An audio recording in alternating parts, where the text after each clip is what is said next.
Oh well, You got show before the show talk? not really. I got like. Really fat and lethargic from some Mexican food. Oh, I feel you. Wrote a lot of programs. Is it a new block? Is that why you're writing a bunch of programs for most people? Yeah, I guess we're going I thought into mini peak for February. So you've got. I didn't have a whole lot of people I wanted to take my foot off the gas for, so it was like we're gonna do basically a heavy squat, a heavy bench, and a heavy deadlift. Mm-hmm. 3 weeks prior. And Yeah. get right back on the gas as soon as it's over with, basically. Right. So you're still trying to plan all that out. Yep. For after the meet and stuff. I'm so ready for this prep to be over. Not in a sense of like the weight being heavy or anything like that. I'm just kind of bored, which is kind of weird. I guess it's because it's back to back. So this is the most back to back actual powerlifting you've ever done. Yeah. So I'm just like, I'm really, really bored of it because I don't feel like, I've made progress, I guess. I pulled 675 earlier. I benched 455 earlier. My squat has made no changes as far as like the progression, which is also why me and Ron were talking about just trying to match and probably like opening a little lower, second being a little lower, and then ending at 572 or maybe at 2.5 kilos higher than what I did last time. So like 578. Just simply making bigger but confident jumps, basically. Yeah. Yep. Saving energy for the bench press because that's the goal is just to get, the national press record. I don't know are you handing him a plan? Because I'll be honest with you, I'd help him get with him, establish my openers, let him call the whole day, and don't worry about it. I'm gonna tell him. I had an idea of a plan. I told him I had a plan, which is basically the old plan. Yeah. But I told him, I was like, Desi already has a plan, but her goal is mostly just to qualify for nationals. So just however you can get her there, like you can make adjustments to the calls however you want. Like, I don't care as long as she gets the most out of her day. And then with me, my goal is to PR my deadlift and break the national record on bench. And then everything else just kind of doesn't matter.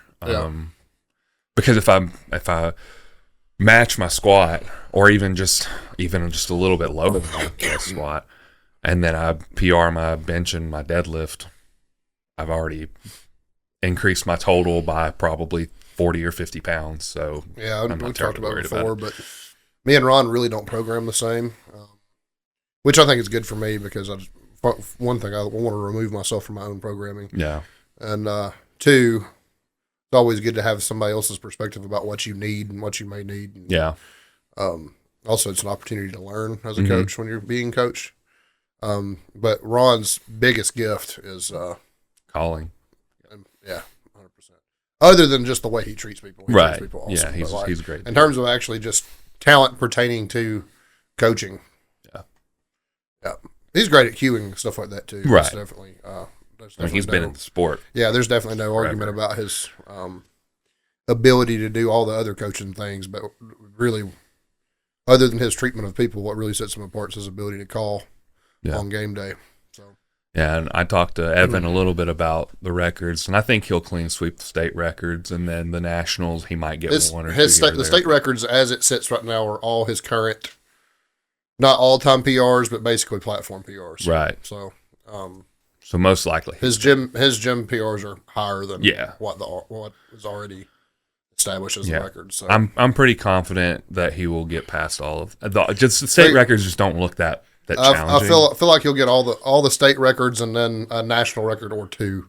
I'm inclined to, as long as he's pausing his presses and getting comfortable with commands, I think he'll probably get the bench press because it was like 430, I think. He's hit 430 in practice. He has never put it on the platform, but he had to repeat. He repeated 410 actually, it was his opener, and he repeated it. I had to repeat it 3 times and got it on his third attempt. Yeah, because it was the commands. Mm-hmm. So as long as he's practicing pauses and like he gets a good session with commands, that even really wasn't the issue. If you don't remember, he was adjusting his shoulders after the start command. Oh yeah, that's right. Right. Yeah. The commands themselves really didn't have a problem with, but he was making adjustments after he was already supposed to start. So yeah. Yeah, you gotta get situated. That's some newbie mistakes. Yeah. It's okay. He's going to be a lot better this time around. I think so. Can't believe the guy's 21 or 22. 2022, because he's going to be 23 is what he said this year. Because I was asking if he's going to have another opportunity to go after national records, and he will be able to next year. So. That's good. So he's got plenty of chances to break them, even if he doesn't get all of them this go around. He could probably get them next year. Yeah, I mean, I really, the national records were not out of reach. No, not even at the next meet. Not even at regionals, but definitely by nationals if he goes. Yeah. And if he doesn't go to nationals, if he does regionals again next year, he'll have it.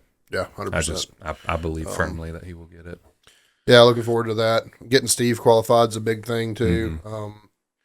Have him just having the option of going is a big deal for Steve. So, pretty confident about having Ron there with y'all. Yeah, I think it'll be a good day. Happy you kind of thought of that. I had thought about it a couple times, but that's also a really long drive for him, and I almost felt like it was a little hard to ask. It was a hard ask. Yeah. So, but I think he has. You've obviously talked to him. He knows the plan with Steve, and then the only thing to know about Evan was that 1, he was new, and 2, he's within striking distance of some records. Yeah. So.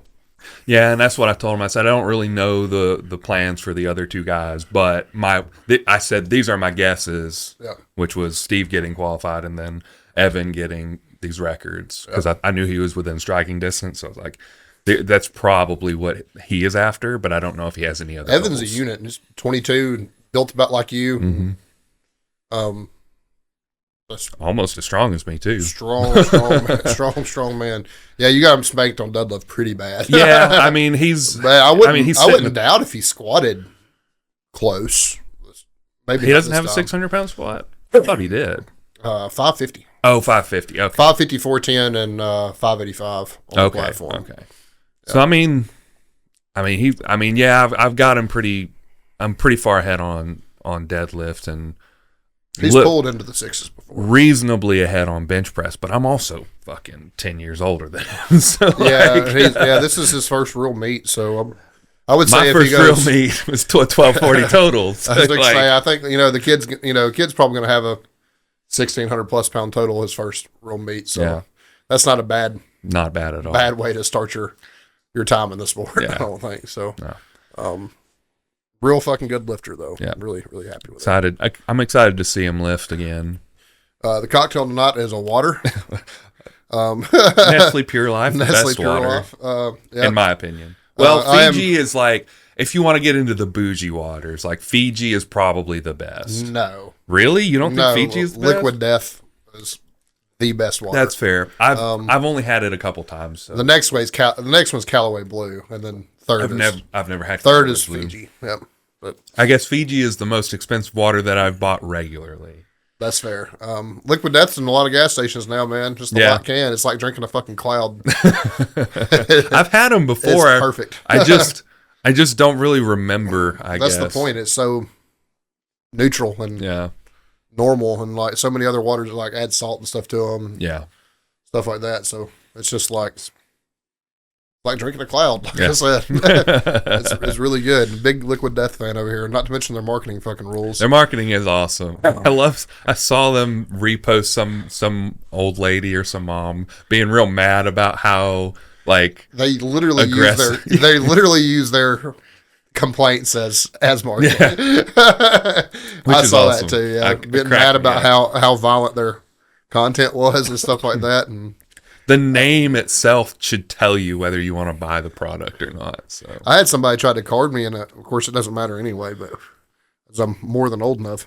I had somebody some gas station attendant try to card me for buying a Liquid Death, and I was like, this is water. The original one looks like a Miller Lite can, to be honest, but it's the same navy and gold on a white can that you get like that, but like just absent-mindedly, just like that looks like a beer. Yep. Like. And ironically, when I wrecked the Challenger, I didn't wreck the Challenger. I got ran over by an 18-wheeler. Right. I had 2 Liquid Deaths in my cup holder, and I had a hoodie on that says "You can't lose with puppies and booze." And I just knew they were going to have breathalyzer. That trooper was going to breathalyze me or something, and I was like, "This is the one time I'm obeying the law in the car." And I have 2 Liquid Death cans, and that hoodie on when I get fucking hit. They go up and they look and they start smelling. What the fuck is this? It's Why doesn't it fucking smell? water. It says water on the can. It is what it is. So go ahead and take that first shot. Richard. He's going to owe us a lot of drinks after regionals. I know he's in prep, so. Oh, you mean, okay, I get what you, I was going to say, why Richard is he Colbert. buying us alcohol? No. Shots. He's going to owe us a lot of shots. Yep.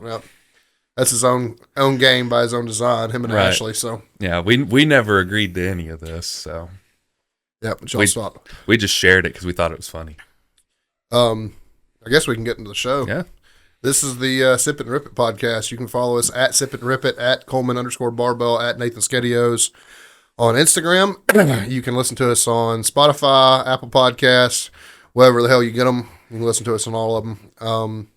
Watch us on YouTube. Like, subscribe, leave comments.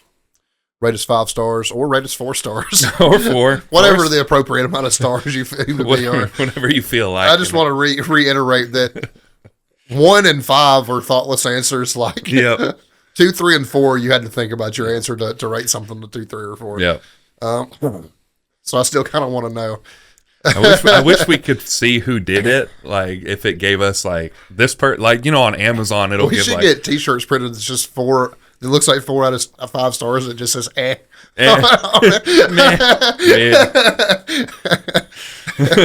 That'd be a pretty good t-shirt. Maybe we should take one out of Liquid Death's book and use that for our marketing. Right.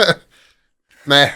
Also, the show is sponsored by The Butcher here in Vinemont. Owner's Justin Smith. Big shout out to Justin for hooking us up with a butcher sponsorship, and we like them. It's good shit. Got some pork chops. I just cooked them today for Desi's meal prep. And I got some burgers that I made yesterday that were really good. I haven't gotten any. I've bought steak from them in the past, and their steak is where it's at. Like, if you're going there, that's probably what you want to get. Yeah. But I just haven't been eating as much beef, especially through the week. Fair. During this prep. So. Blood count, stuff like that. Yeah. Once I get back to a TRT dose, I'll probably start eating. Well, I say that, but I'm going to be going straight into a cut, so I might not be going into red meat. Yeah, I mean, white meat tends to just be cheaper calorically. So, yeah. 93.7 is 93.7, though. It doesn't matter Yeah. turkey or beef, so macro's the same. So They just don't have it up there. yeah, I'd imagine it would be better if they did. Yeah. Than most places. They just have 80-20, which is the most standard.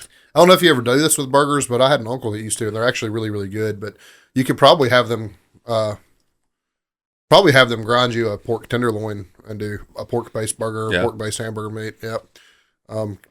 Very few things as lean as a pork tenderloin. So, Yeah, that's true. Just saying, that's an option. If they'd be willing to do It'd it, be that fine might in like taco meat or something like that. Right. For sure. So it's also typically cheaper than beef. Oh, yeah. Pork is always cheaper Yeah. than beef. So I don't know. That's an option. But the butcher's awesome. Fucking use them. Go buy shit from them. That's our new favorite place. Do you miss coffee at all? I haven't really slowed down. I ain't gonna lie to you. I still make my scooters run. I haven't had coffee in a little bit. We have that espresso machine that I will use occasionally. I didn't have any this morning. My coffee intake is very sporadic lately. It really depends on, do I have time to drink a cup of coffee? And is it going to be better for me to have a cup of coffee or a Monster Energy? Like, those are kind of like my deciding factors. It's never really about the taste anymore.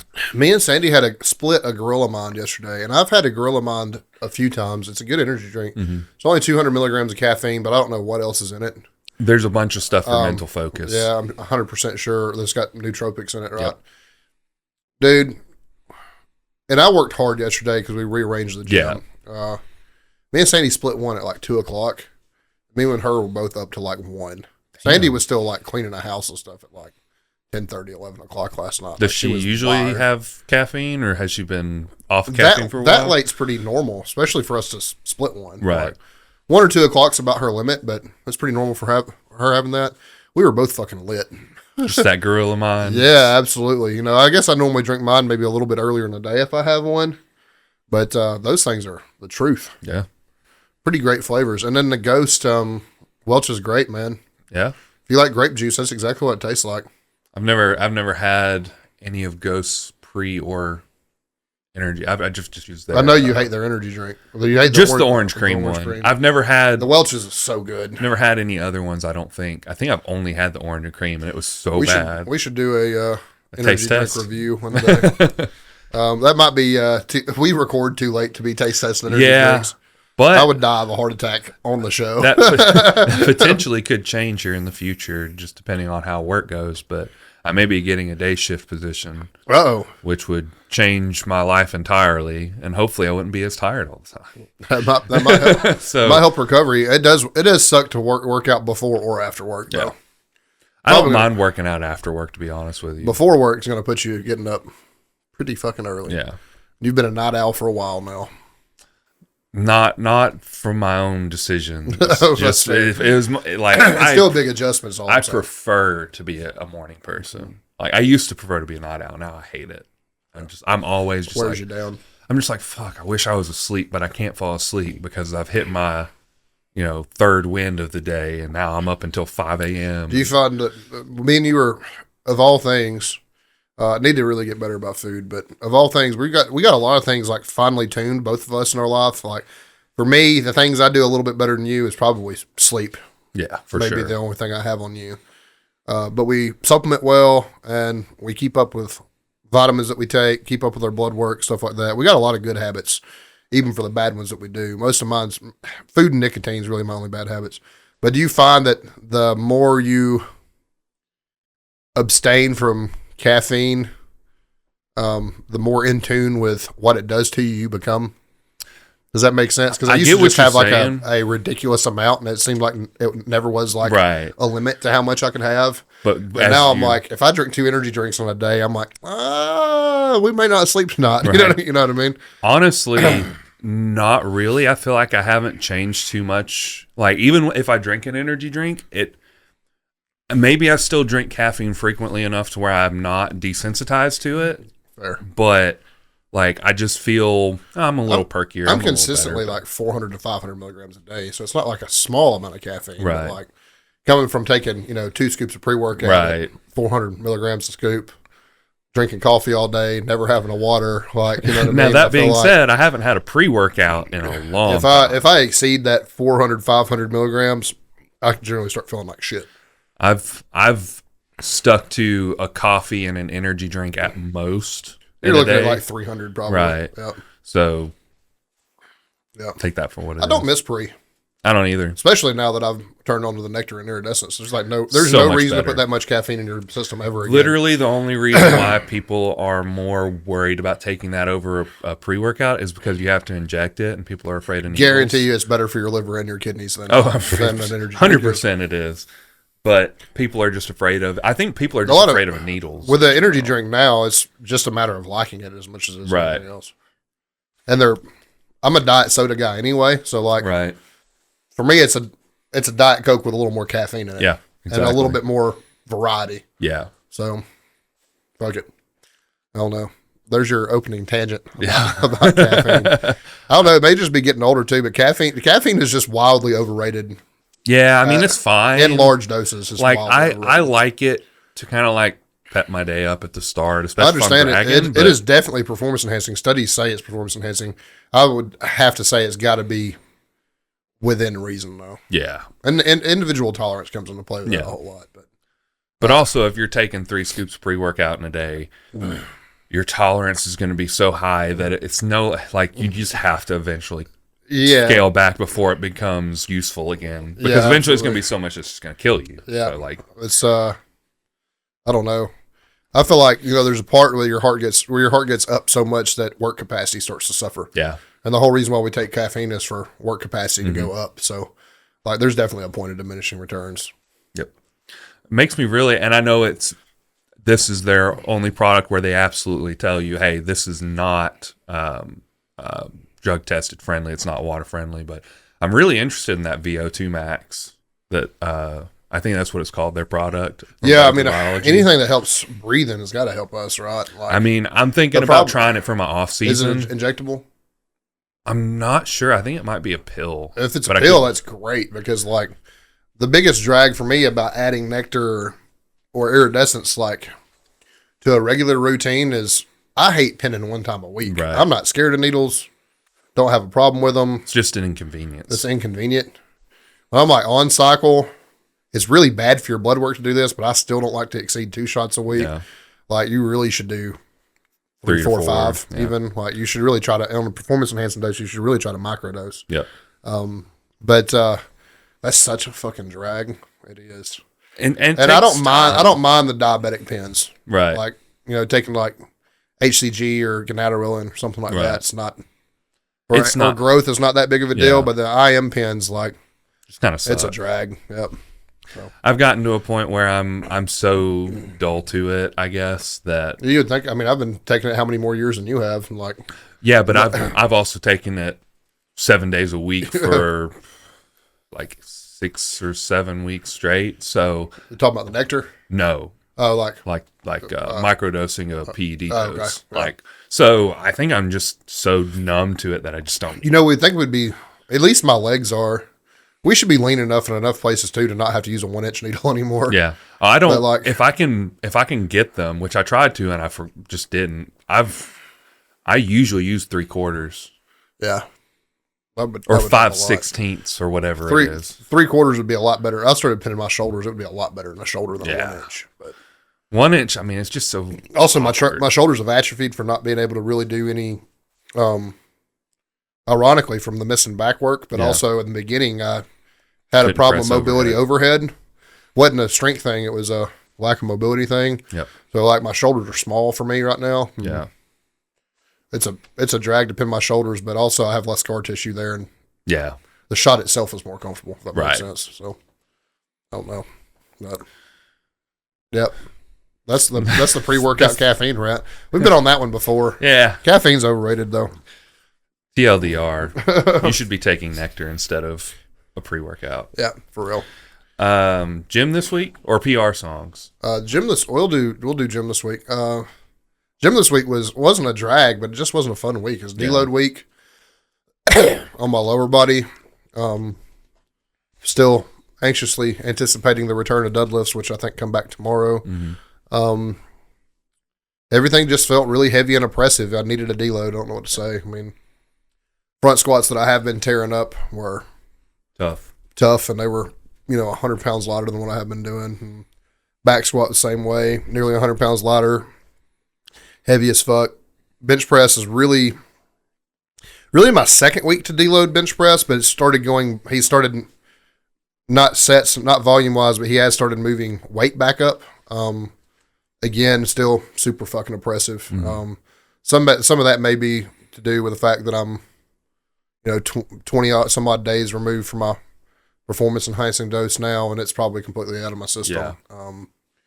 But it's been a drag, for real. But still feel like I'm making a lot of progress. Things to brag about. Split squats, ironically, are becoming more and more comfortable. So hips are doing better. General comfort in all the lifts are at an all-time high in terms of my lower body. So those are really good signs. Just burnout and tired. Don't know what to say other than that. So sleep's been a little bit bad for me. Just bragged about my sleep in the show before the show.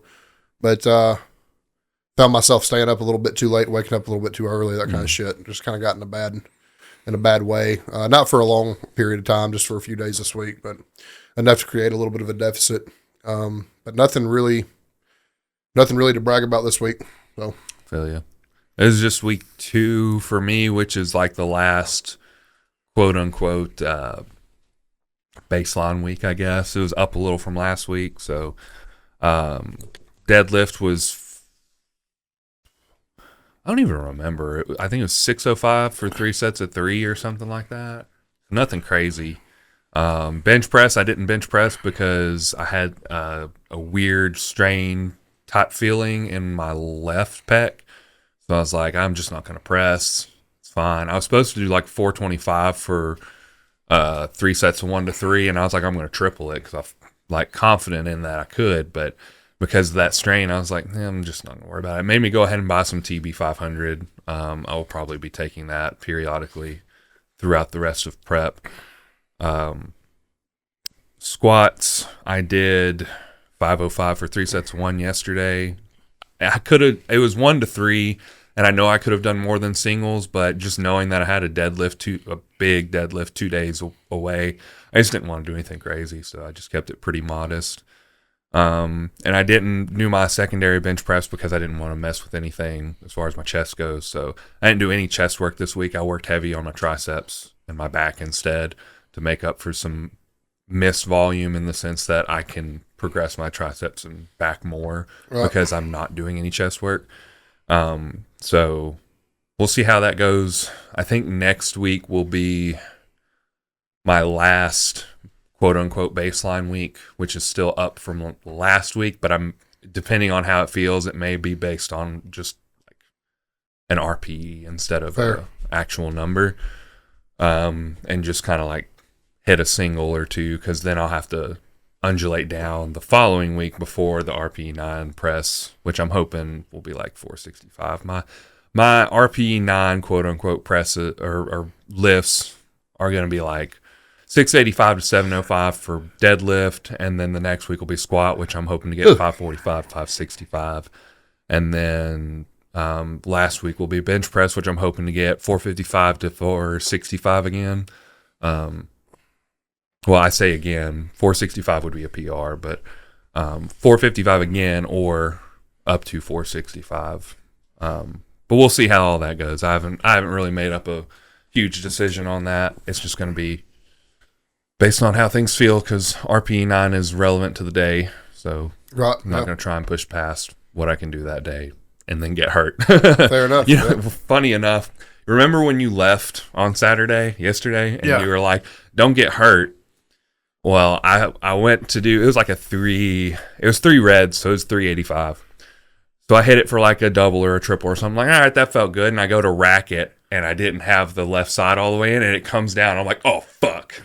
But I caught it like really, really quick, and I just stopped. And then I was like, I got to get this back up. And then I anchored it back up and got it in. And I was like, holy shit, I almost just got fucking hurt on 385. I almost started to tell you to move to the mono so you could strap it. Yeah. And I didn't really. I was like, he knows what he's doing. Like, no big deal. Literally. And that's the only time it happened all day, because like I was very consciously touching the rack before I dropped it. Funny enough you said that.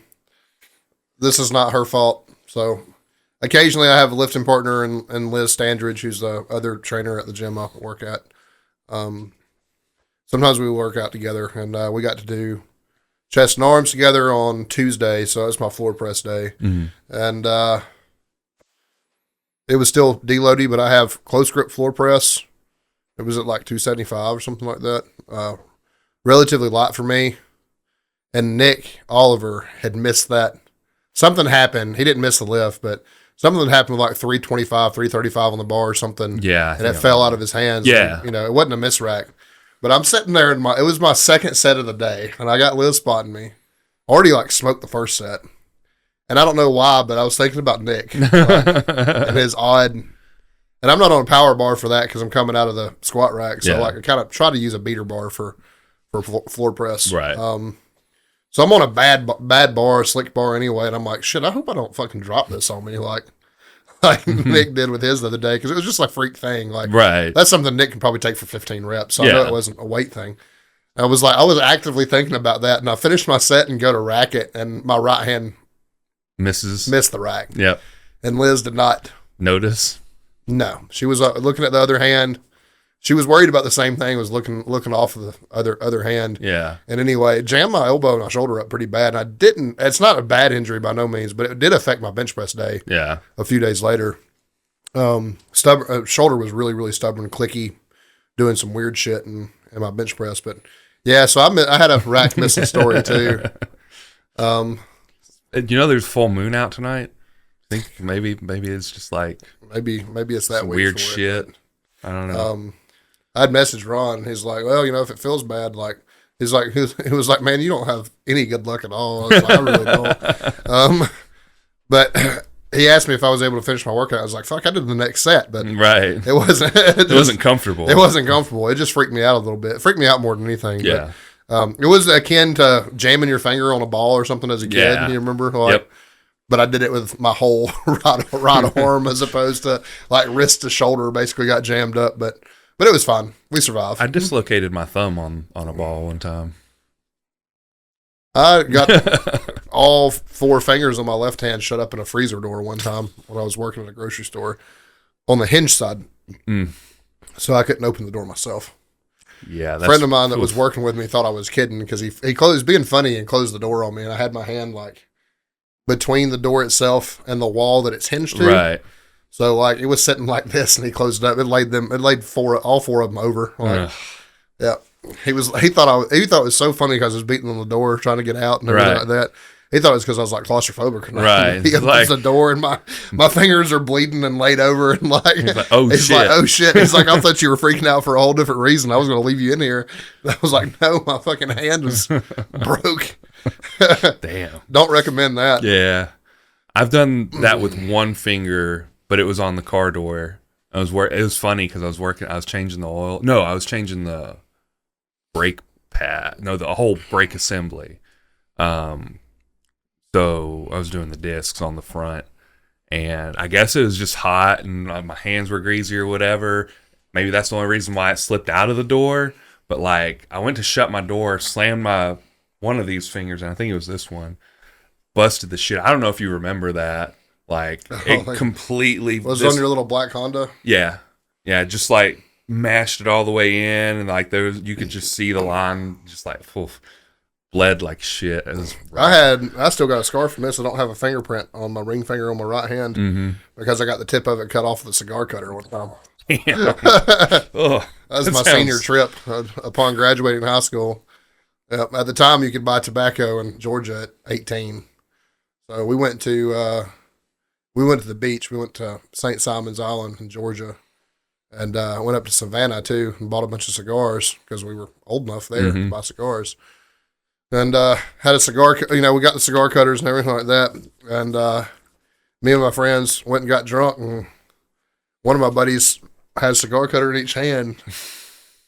He was quoting Zoidberg from Futurama and like chasing me with him, and I got pissed off at him and like went to like kind of shove him away and stuck that finger right in the cigar cutter as soon as he went snip. Oh man.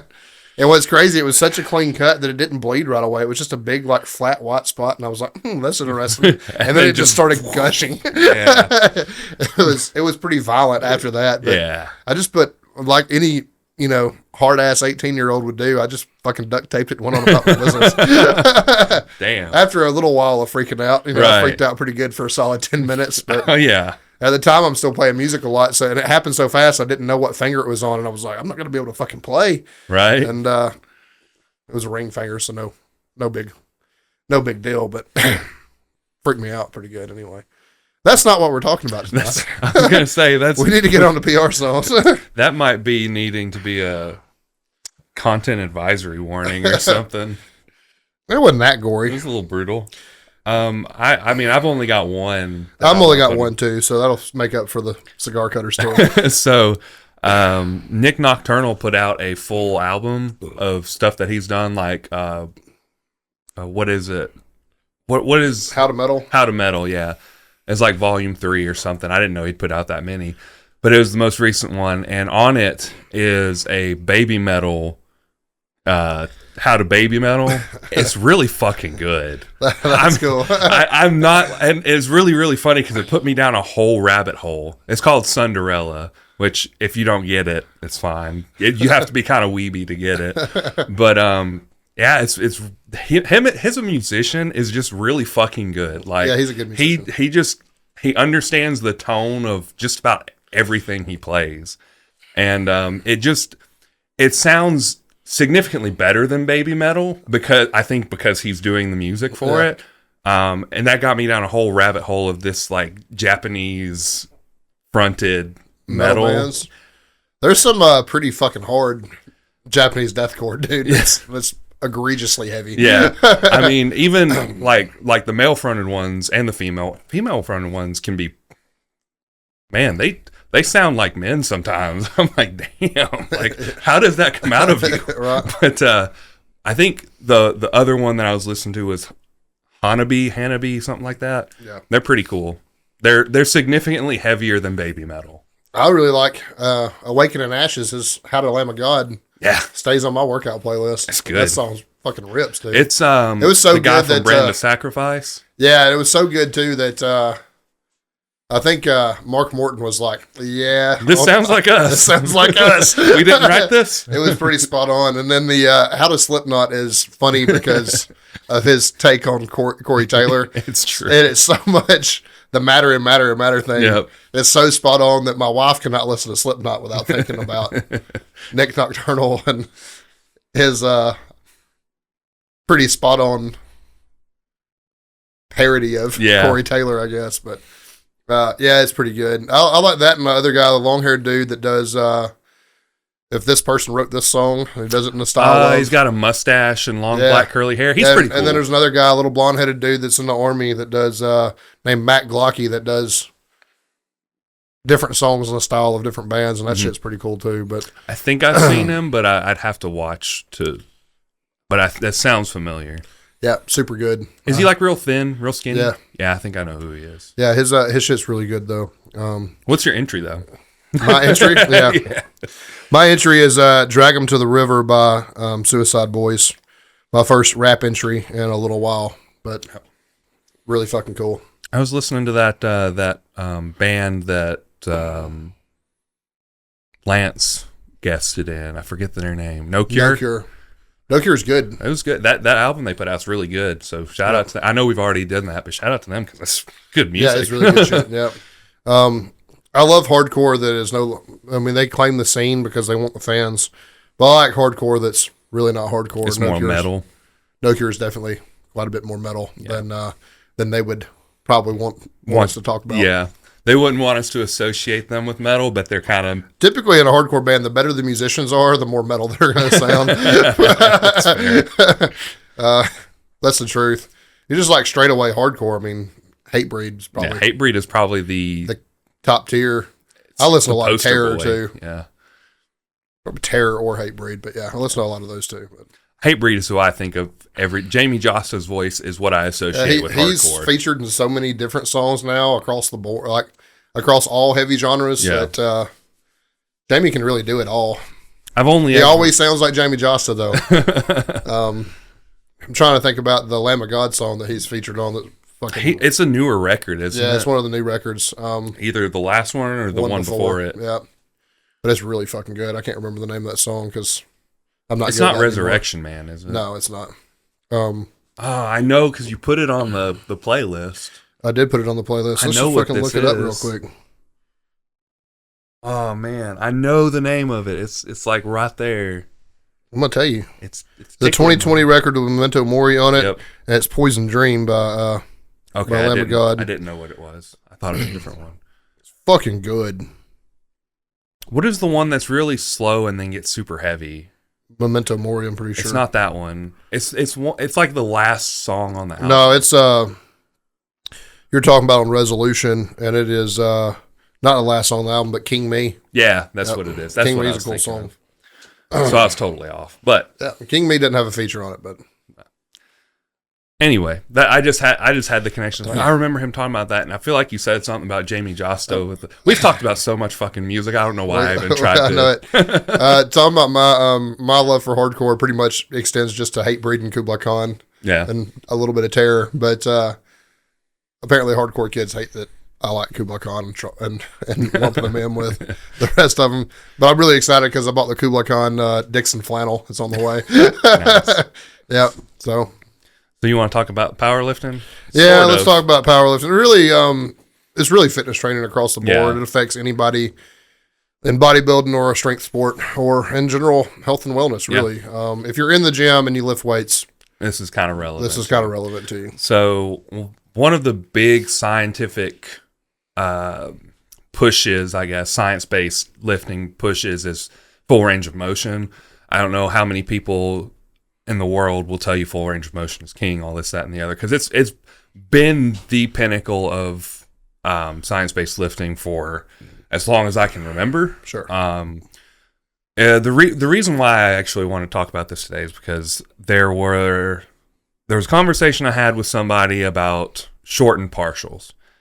And I was kind of like shitting on them because I was like, shortened partials are useless. Like, they're actually fucking useless. Why would you do shortened partials?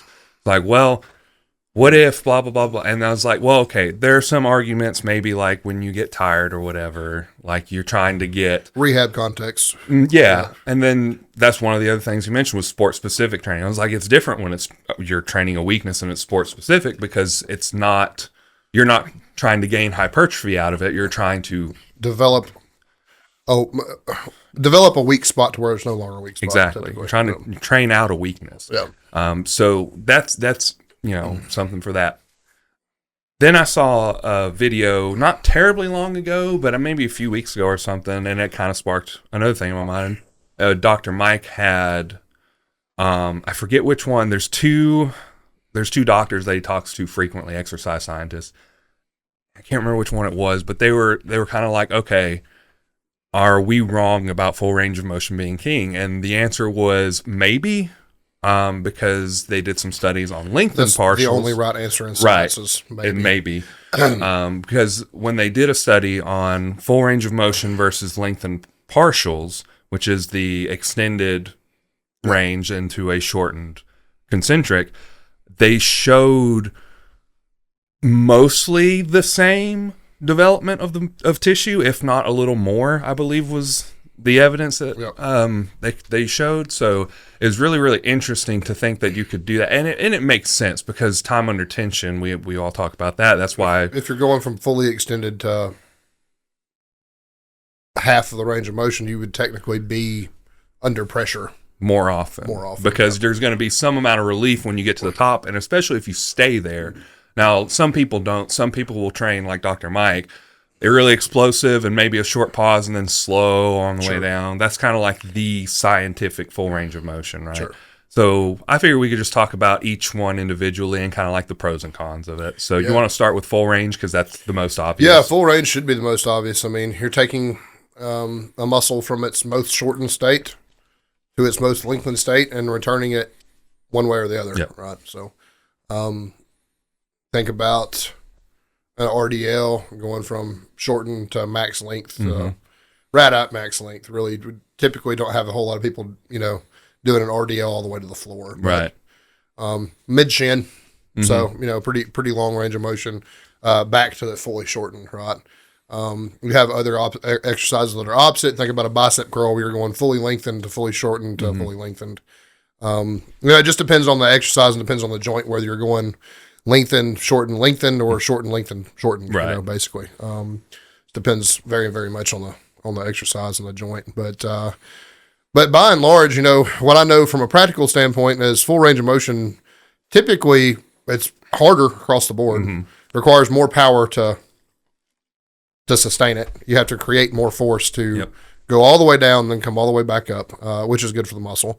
And then the biggest pro to full range of motion for me is injury prevention, because I've said this at lunch on the podcast.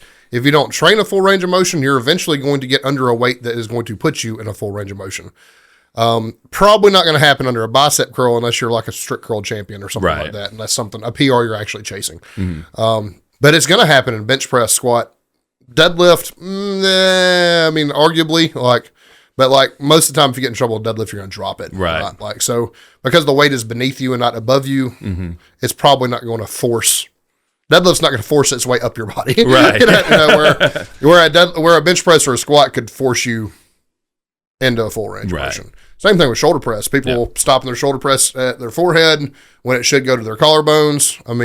Eventually you're going to get under a weight where it's going to put you in that extended range of motion. So, injury prevention is the biggest one. And then sport-specific standard is another one. And then all science up to this point pointing to full range of motion being most hypertrophic value, which I disagree with and will not disagree with. It is absolutely the best. Now we'll get into some examples of when we don't use them in a little bit, but And by and large, full range of motion is king. I still feel that way even after the study. The example that was used to me was with calf raises in particular. Fully lengthened to, full range of motion basically to partial, but from the lengthened position up, whatever. Yielded a little bit better, I think, from fully extended to halfway up, but whatever the fuck. We don't have a competition for calf raises. Right. There it is for the most part. Bodybuilders don't have a competition for squat or bench press either, but talking about hypertrophic value we know is great, without a doubt.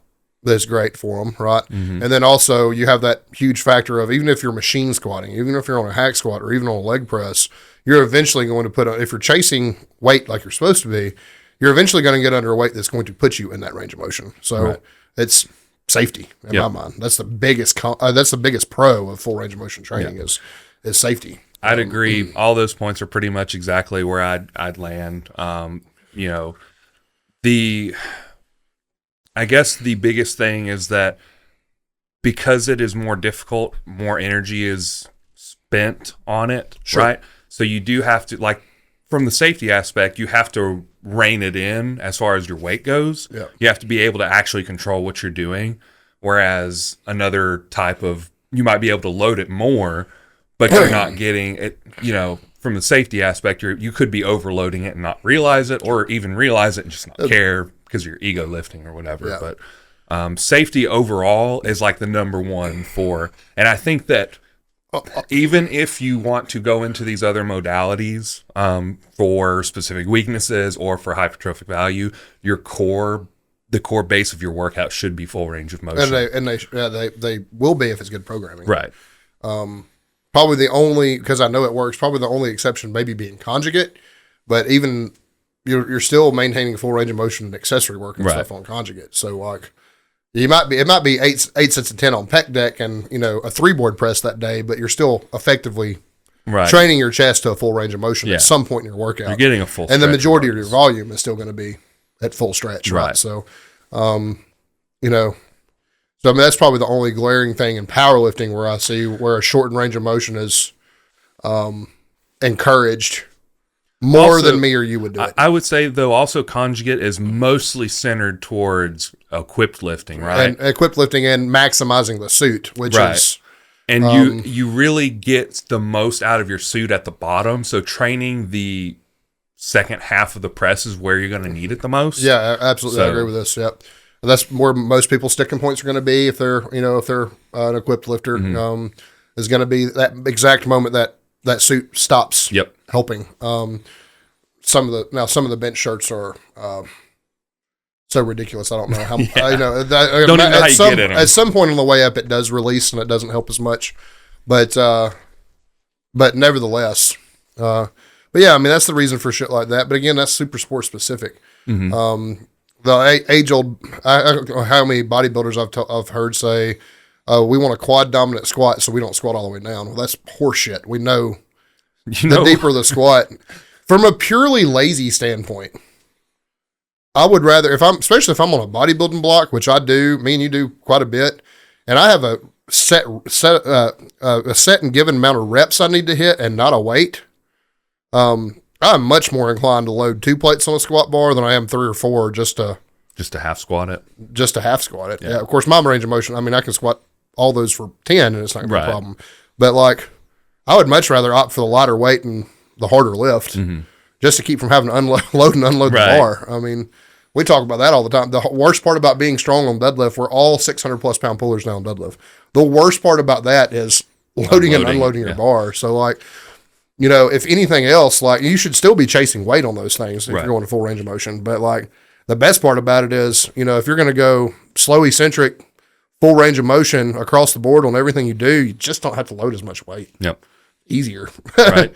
The lift itself isn't, but like, so just from a lazy man standpoint, you get a lot of bang for your buck with less weight. That's winning, man. So, you know what I mean? And all these people that are worried about their joints in a full range of motion, like, why not go the full range and just take weight off the bar? Right. Exactly. It's because your ego won't allow you to.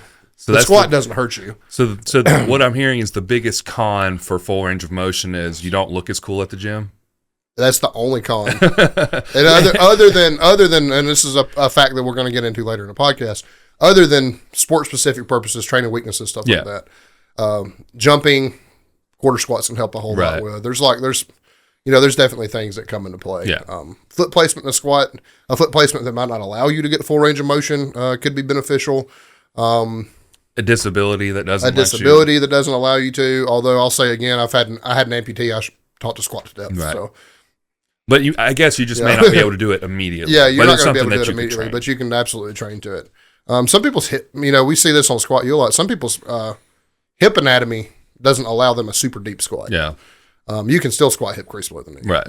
It might take some working on things, technical adjustments, stuff like that. But squatting in a heel, everybody can. Ankle mobility, like there's a bunch of different things you can do to get there. Yeah, absolutely. There's nothing. I can't come up with a con for full range of motion lifting other than it hurts your ego. Yeah. I mean, honestly, I've never thought of there's nothing that really makes any sense as far as like saying it's negative as far as full range of motion. I mean, I know some people say it hurts. It is barring health for sure. Right. Do you have a bad hip injury, bad knee injury, a muscle strain of some type, the first thing they're going to do in physical therapy is start trying to work you through a range of motion. Right. And it might be limited at first. So like, if that's why you're doing it, that makes sense. Right. Like limiting range of motion because that's physically all you can do. That makes sense. But also, the idea of physical therapy is to eventually return you to normal and to the full range of motion. So like, there's your answer. Again, yeah. Full range of motion is, I still think it's king. I don't really give a shit what they said to a whole lot. But I'm going to have a lot of hot takes on practicality of other things too and what I've learned as a trainer. So we will move on to the next segment. Right. So which is, we will just, I think we should touch on, just for the sake of it, the shortened partials. Had to say that in my brain. Yeah, and now we're talking about not going all the way down, so it's not in a lengthened state ever. Essentially a half rep is what we're talking about here. So trying to be positive thinking here. The biggest thing is that you can overload the weight. For sure. Because it is a shortened range of motion. So there is some value in that in the sense that your central nervous system will adapt to the heavier weight quicker because it is heavier. That being said, well, I don't want to go into cons yet, so I won't say that. But I would say, argue other than what we already said, sport specific training. That's going to be like the two pros that I would The easiest example is the bicep curl. How odd is it to start at the top, basically dumbbells at your shoulders, palms facing your shoulders, and go halfway down and come up? Even doing this with no weight, it just feels weird. The amount of tension on my biceps is minimal. Mm-hmm. Versus like even doing it with full weight, I start to feel a stretch here, and then up to here, which we're going to talk about later, feels pretty good, and then all the way up to that, shoulder, I almost feel like I'm starting to flex at that point, right? And that just feels correct already because you're at the maximum length it can go to the maximum height that it can go. And if full range of motion didn't work, then why does it feel so good? You know what I mean? But like, especially in a bicep curl, like you're not even getting into the most like pump inducing part, right? Like, so there's other exercises. Maybe in a squat, you could keep it a little bit more in your quads or something. Well, I don't know about even in your total quad, but more, you can keep it more at your knee with a short range of motion squat. You're going to feel that teardrop and that sweep right there where it connects maybe a little bit more, but like full leg. Definitely not full leg. Yeah. You're not going to get the full length of the quad, like by no means. Like I know everybody wants that sweep and everybody wants that. The best thing I've ever found for that sweep was full range of motion. Right. Maybe that teardrop, like at that point though, why don't you just, do some sissy squats or something like that, even still to a full range of motion, but something that allows you to keep your feet together, what I mean? Like leg extensions. I don't know. Maybe I have found some value in dumbbell pressing a little bit for overload principles. But I wouldn't say there's any hypertrophic benefit to it. Right. Again, it's more of a. It's more of building a It's more skill, of a like, well, this right? guy, if this guy can press hundreds on shoulder press, dumbbell shoulder press, even to his head, he can get 2 plates off his chest on a barbell overhead press. Right. But like shorten there sometimes, and sometimes that's dictated by the style of dumbbell you have, because a really cheap big dumbbell takes up a lot of space at your head, and you're probably not touching your shoulder cap with it. Yeah. Like ideally, if I'm coaching a new person, like we're going like basically dumbbell touching our shoulder cap all the way up, elbows locked and up and slightly together above your head, and that's what I want it. You have some guys, a bigger dumbbell is going to start dictating you can't do that, and you might have to start at your forehead versus. But like that's the only reason, triceps especially. So think about like fully lengthened is at the top to halfway down. That doesn't. It's like you're not doing anything. Yeah, it's like that triceps to me really want that push through. Yeah, because you can even feel like once you feel your elbows locked, that's when I feel my triceps. Yeah, because they're an elbow extender. That's literally the function of the elbow. So like if your elbows don't lock, what are you doing? Yeah, but of course that's fully lengthened is all the way up on the tricep. So, that's going to come into play with the next thing we're going to talk about. But I mean, they're elbow extenders. You should extend your elbow. That's literally their function. Glutes are the same way. See a lot of this is TikTok, IG, fitness influencer shit. See a lot of unlocked hips at the top of a glute exercise. Yeah. Where they don't push all the way through. Well, and the literal function of your glutes is to extend your hips. Yeah. Like if you're standing here in an athletic stance now, broken hips, broken knees, and if you squeeze your butt from this position, your hips are going to go forward. Yep. We coach that all the time in the deadlift and the squat. That's the reason we use our butt. I want you to actively use your butt in those two exercises because they're hip extenders. Like they're going to help you get to lockout. So I don't know where the fuck that comes from. You know what I mean? Just loading a lot of weight to make it look impressive. Like that's literally all it is. I saw a video with Dr. Mike talking about specifically glute bridges. Somebody just sent me for glutes a video of somebody doing a front foot elevated split squat in a Smith machine for glute development, and intentionally teaching no lock at the top. No lock at the top would effectively keep it out of your quads, but it's not going to isolate the glute better. Right. The glute still wants to extend the hip. So like top pinch, if you sit here and squeeze your butt now, like where's your hips go? Like maximum squeeze in a glute bridge is going to come hips fully extended. Yeah. Like in a jump, it's the same way. Like, you wouldn't keep your hips closed when you jump forward. That'd look fucking stupid, right? So it would look silly. Yeah, I don't even know. I really don't even know how you'd go about doing that. It'd be really weird. It would be very weird and very robotic looking and not very natural. But like, I just don't see redeeming quality from staying in. And like I said, there's going to be some hot takes after this that we'll get into. I don't see a whole lot of benefit directly of staying shortened to halfway lengthened to shortened. Right. So pros, would be overload and sport specific training. Sure. Yeah. And then cons would be not as hypertrophic as other modalities of training, requiring more weight to basically receive a higher level. I mean, equal level of hypertrophy, I should say. And then also injury risk, which we didn't really touch on, but we kind of talked about it. Yeah, absolutely. Listen, you see that. Look, we'll see bicep injuries on YouTube. Like it's always some dude sitting on the preacher curl and he gets under a weight he can't handle and an arm gets just bent out of place and pops. Yeah, that's other than mixed grip and a deadlift. That's probably the most common. Like bicep injury. You've never trained a full range of motion before in your biceps. Now guess what? That 50-pound dumbbell just sent you. Your bicep up your shoulders. Just set you back 6 months in the gym because you couldn't do a 25 and just reach it all the way out. Yeah. So I just don't see a whole lot of redeeming quality in it, especially for general public, hypertrophic value, stuff like that. Just don't see. So I guess I didn't touch on this as a pro. This is one of the things that we were speaking of with, I'll just say it was Austin that I was having this conversation with.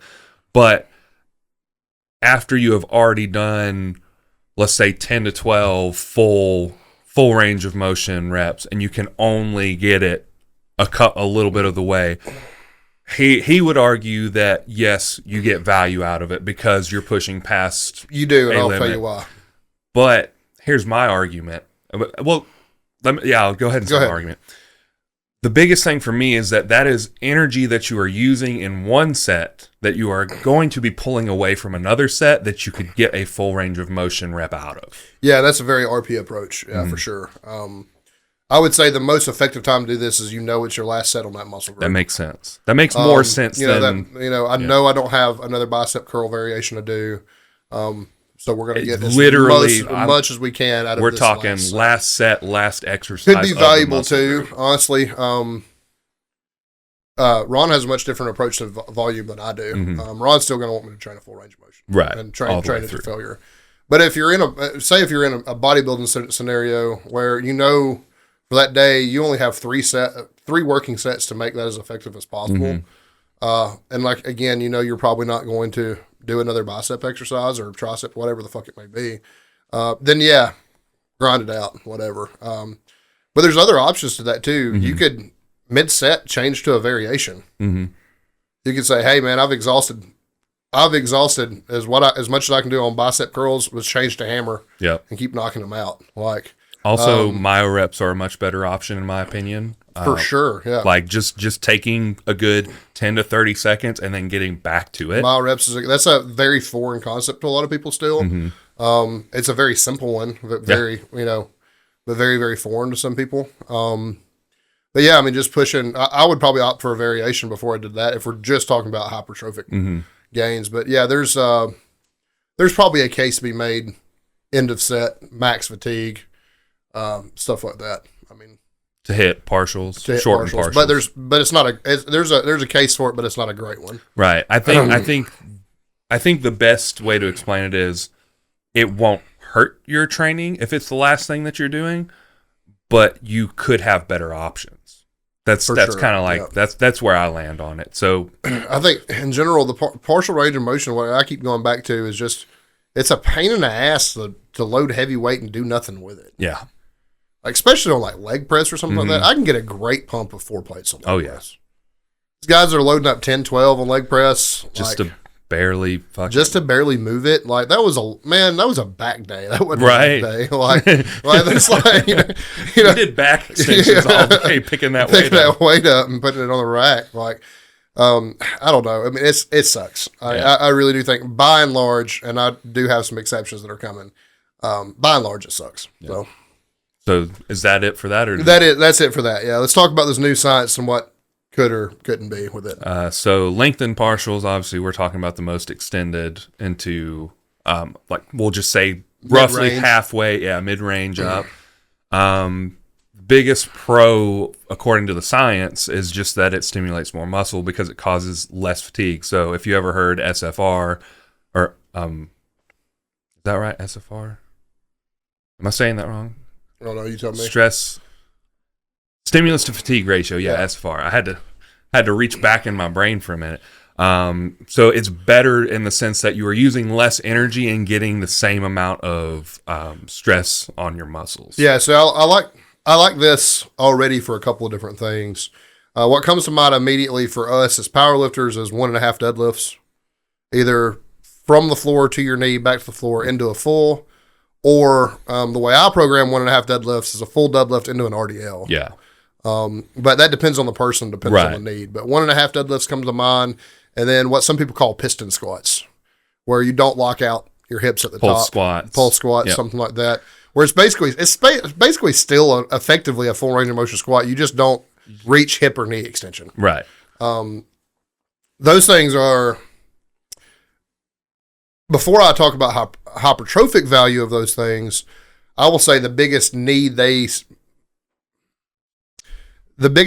feel is they're really, really good at building work capacity. Yeah. Because that's something that you can load relatively, there's relatively little fatigue because like on a piston squat, you're probably going to load 1 or 2 plates max. Right. And you're probably hitting it for 10 to 15 reps. Mm-hmm. So there's a lot of good, and it also encourages some speed because you don't want to lock out, right? Yeah. So like there's some really, really good work capacity benefits from it. I can tell now you. Staying in that position too is, as we talked about, you do get some relief at full extension. The fact that you don't really ever get that relief could be hypertrophy inducing, which I'm guessing is the whole case for this argument. Right. Is increasing time under tension. Yeah. Which I will not deny. I mean, that's definitely a possibility.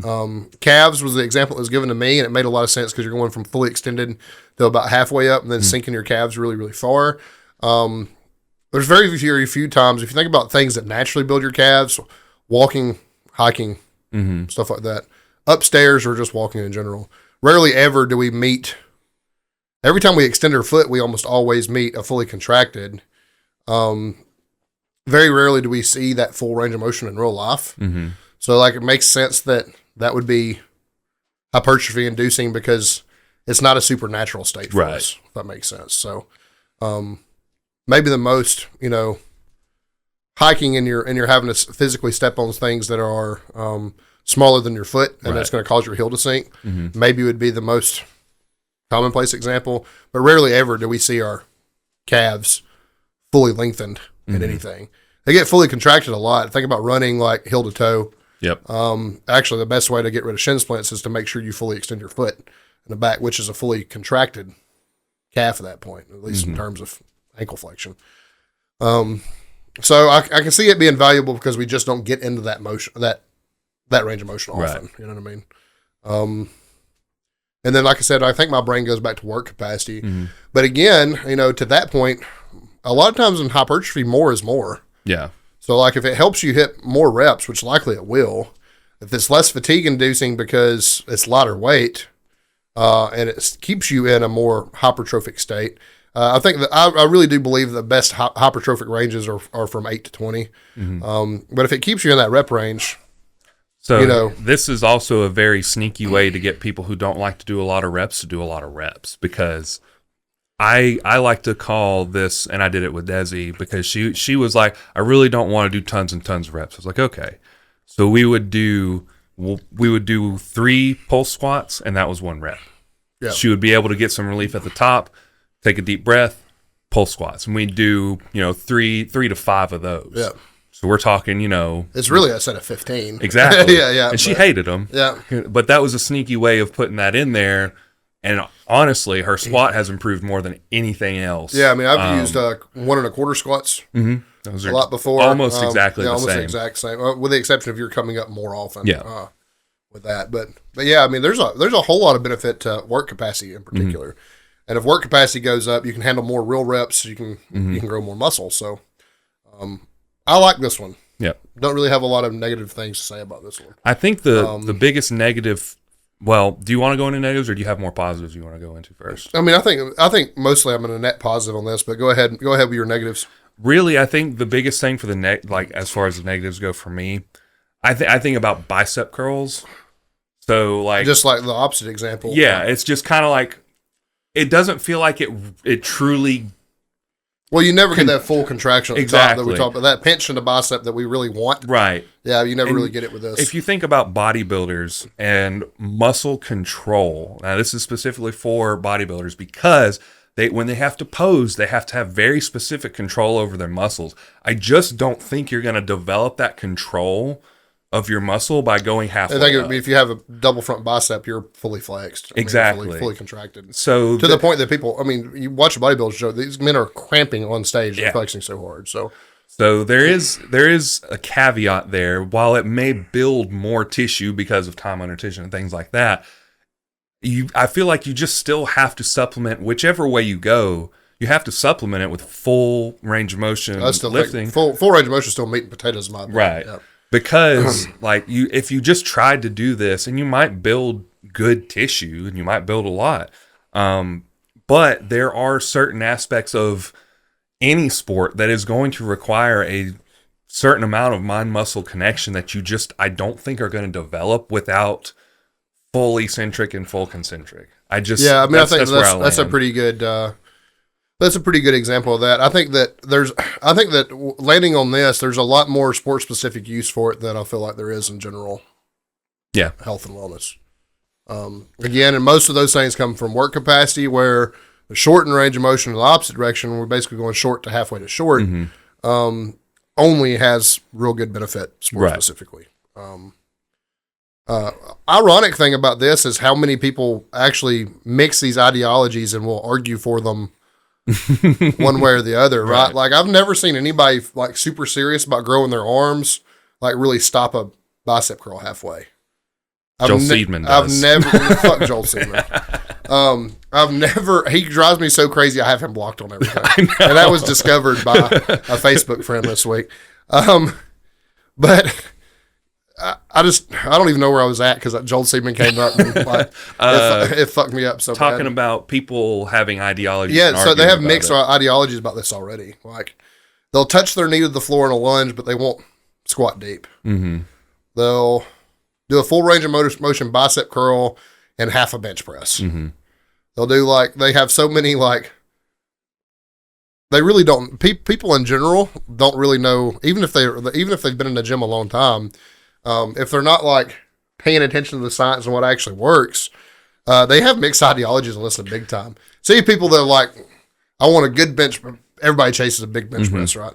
I want a big bench press. I got to do everything right, and then they get on the leg press, and it's like, half a rep, and then it's like, oh, this hurts, that hurts. We can talk about your foot placement and how shit, your knee track is, and how bad your foot placement is, and everything like that. But I guess full range of motion works over there, but it doesn't over here. Sure, whatever you want to do.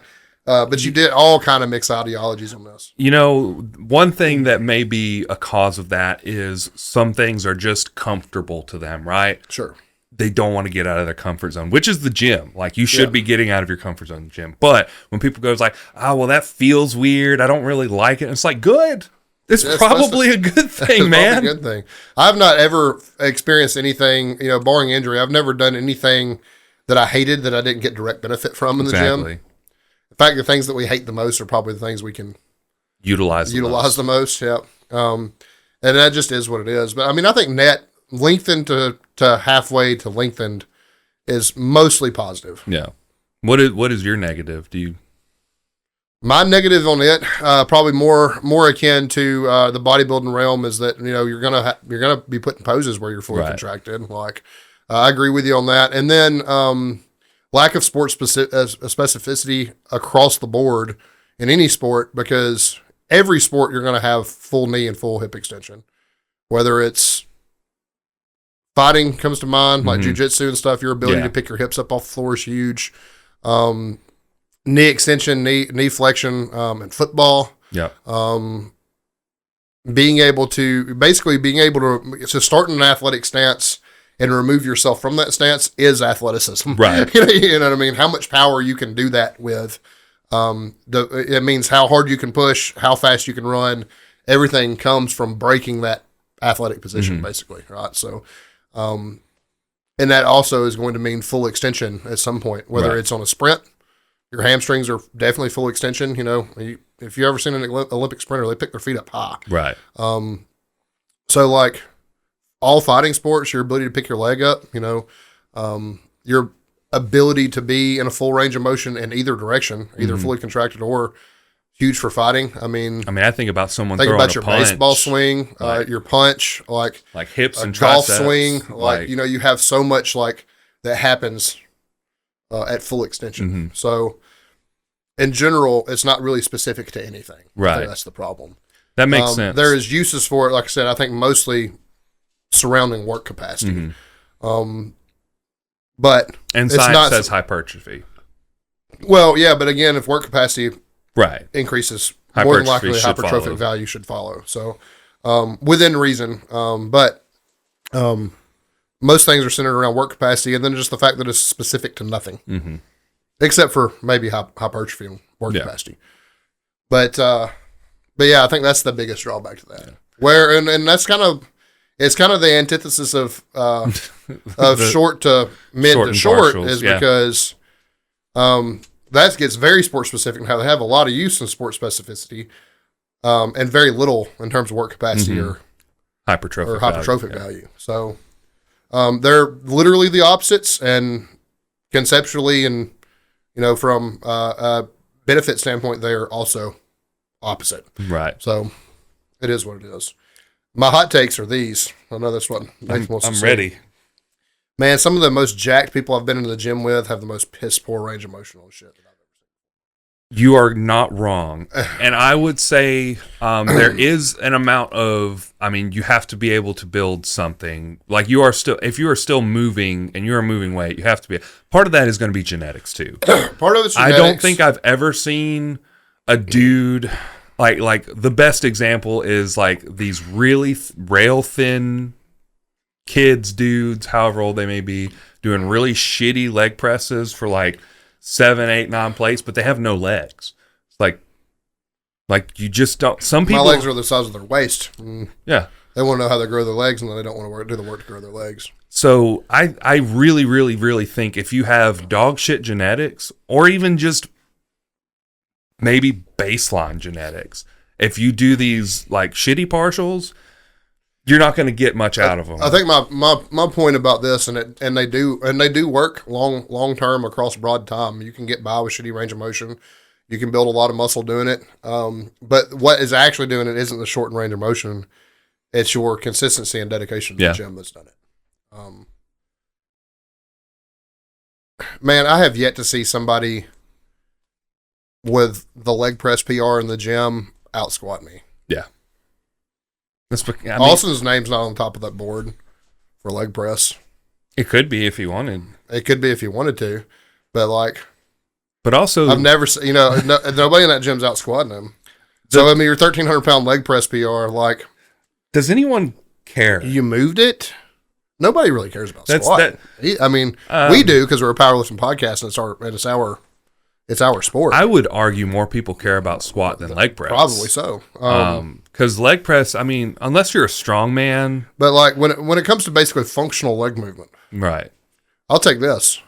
Do you think somebody that does that on leg press is going to out sprint Austin, regardless of size? Probably not. No.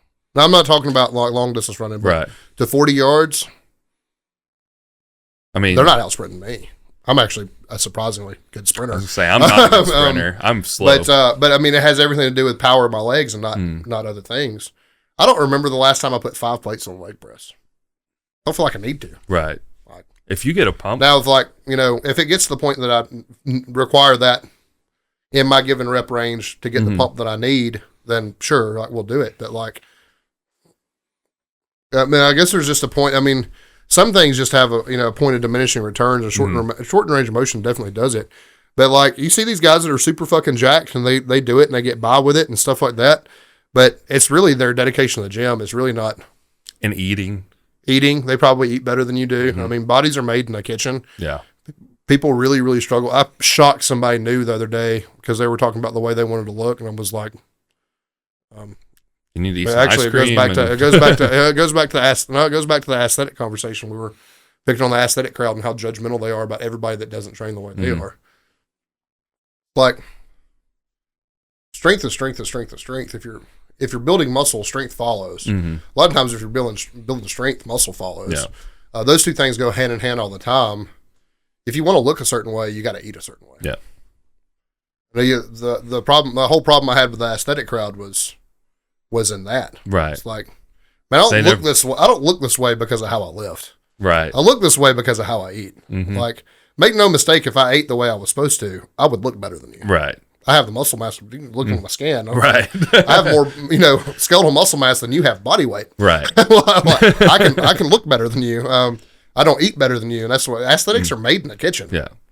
So if you want to look the part, you have to eat the part, and that's the truth. And that's the whole conversation goes back to people talking about not wanting to be fat powerlifters, but fat powerlifters don't even fucking win at powerlifting anymore. Right. It's fucking gone. The science says it doesn't fucking work. With the exception of super heavies, the guy with the best body composition wins these things. Dude. And even the super heavies, the biggest one that I think of is Jesus, and is he? That's a strong, stereotypical strongman build, pot bellied, but But you can tell he's... Make no mistake, if that guy decides to retire from powerlifting tomorrow and lose 100 pounds, he's going to look better than you. Yeah.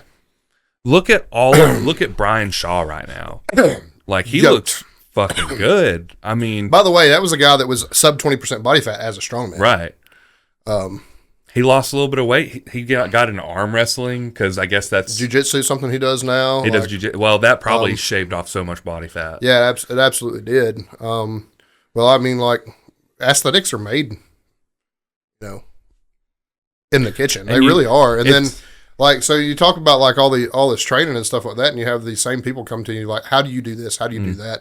I want to grow this. I want to grow that. Well, you gotta eat for it. Mm-hmm. Whether it's growing or shrinking, you got to eat for it.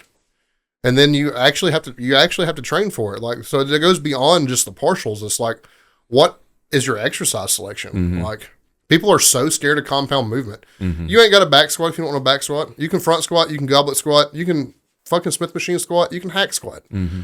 But you need to squat, man. You can even you can even get a lot out of a leg press if you're willing to go to full range of motion. You can get a huge amount of muscular development of a leg press, 100%. It's not going to load your CNS the same way, and you're not going to be the strongest person in the gym if you train that way, right? If that's not the goal, you ain't got it. You ain't got to. It's not a big deal.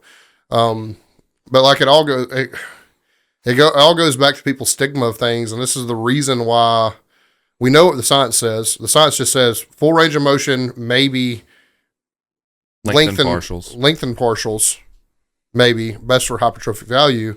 And you have people that mix these ideologies, or Seidman said this guy said this. I want to, there's so much shit in the world that people get their information from everywhere they want to. And honestly, dude, we're still fighting bro science to some extent. Mm-hmm. There's some people, you and Chris Streese had genetically big biceps. Mm-hmm. Y'all's arms develop well. Y'all's arms are going to develop regardless of how you fucking did them. Right. You already had big biceps to start. You came to me and you weighed 180 pounds. You already had big arms. Yep. That's the truth. Big. Chris, big for my size. That was still the biggest part. That was the biggest part of Chris when he came to me at about the same weight. Mm-hmm. Like, still had big arms. He has a lot bigger arms now. Right. But like, you're just genetically going to have bigger arms. Or it is what it is. There's stuff like that. But like, there's so much bro science in the world. People might take, if you train biceps poorly. Mm-hmm. But he has big biceps. Shorten partials. Mm-hmm. Okay. They don't know that you had big biceps before, right? Upon starting, they just think that's how you got them. Yep. So if you go and spread that information, this is how I do my bicep curls. They're like, hell yeah, I'm gonna do them like this guy because I want arms like him. But they don't know that you walked into the gym with big biceps. Right. It just is what it is. I walked into the gym with a big chest. Mm-hmm. I do hardly any like direct chest work. A couple sets a week. You know what I mean? Has some press variations, but like in terms of like a pec deck or a chest fly or something like that, very few done. Mm-hmm. Like, talk to me about what I want to do to my chest, but I did fucking nothing. Right. it's just big chested. Like, just is what it is. Austin and his legs, like huge fucking legs. He's just got big legs. Like he was always going to be able to put muscle on his legs before we did. Like that's just the way of it. So like genetics play a factor, but people go and they ask people that are training poorly what you did to get this big leg, big arm, whatever it may be. They're like, well, yeah, I just do this, this, and this, and this, and I've stayed true to it, and this is just what I do. Like, it doesn't matter that it worked for them. Right. Like, you don't know what they looked like beforehand. Like, and that's just spread of misinformation, basically. Like, and I think that what that boils down to is, like, this is why the science is based around the general public. For sure, because and that's the reason why these controls have thousands of participants, too, so that these demographics are covered. Mm-hmm. So... I mean, I guess if we want to wrap this up a little bit, we could basically say tier list is kind of just like full range of motions at the top, lengthened partials at the middle, and then shortened partials at the bottom. Yeah, I mean, in a powerlifting perspective, I'd be almost tempted to say the two partials are side by side, pretty close. Only when it comes to compounds, though, is a shortened really pertinent. Right. I wouldn't have anybody train an accessory move it that way. Right. And the only time I'm going to do that's like block presses, pin press, or some people call them Anderson presses, stuff like that to train a sticking point. Sometimes to manage fatigue. Mm-hmm. I know I have done a block with Ron a long time ago where my secondary press was a close grip block press. Mm-hmm. Well, some of that was just to basically keep me from loading up 3 plates on close grip and hurting myself on a secondary press day. Right. Is to get practice without, So everything that's ever been taught to me about short range of motion has been taught to me, or I've learned personally, even from a practical standpoint, like what I've done coaching, has been to take advantage of a sticking point, or basically fix a sticking point, or fatigue management. Right. Bring up Chris Treese again. Chris has a hurt shoulder right now. We've been toying around the idea with him to go into a 2-board because it's the bottom range of motion that hurts his shoulder. Like we can still press. We can still press and do it to a 2-board. Like there's still some. We can still train the bench press. Right. Like we can still develop your bench press and do this. Is it ideal? No, probably not. But like he can still press. Right. Because the only time he's replicating pain is, in that very bottom portion, and then on the way up from that very bottom portion. Once it breaks his chest, he's fine. But he's having shoulder pain in that situation. Like that's the only time I can think of. Short is better. Right.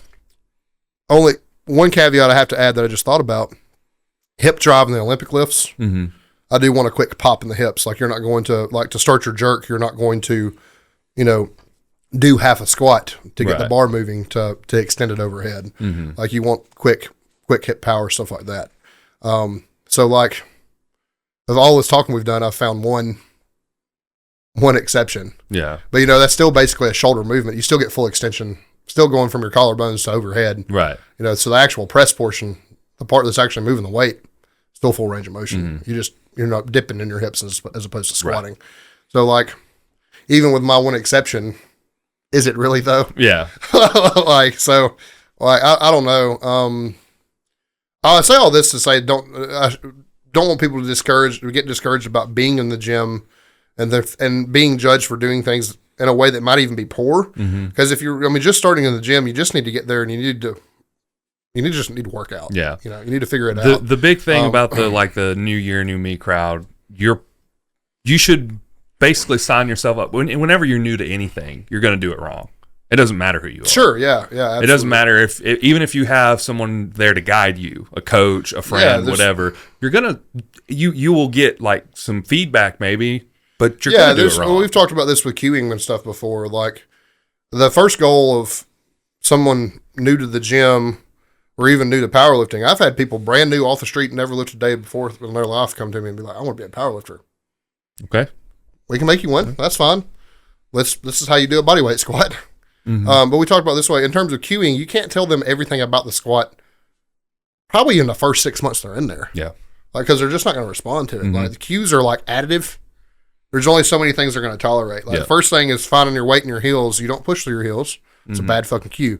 Find your weight in your heels and make sure that you can do a full range of motion squat. If you can't do a full range of motion squat, we regress and keep the same toes out, knees out, butt down, chest up posture until we can reach full range of motion. And then we can start adding weight maybe. Yeah. Depending on what your core and back is capable of, we can start adding weight.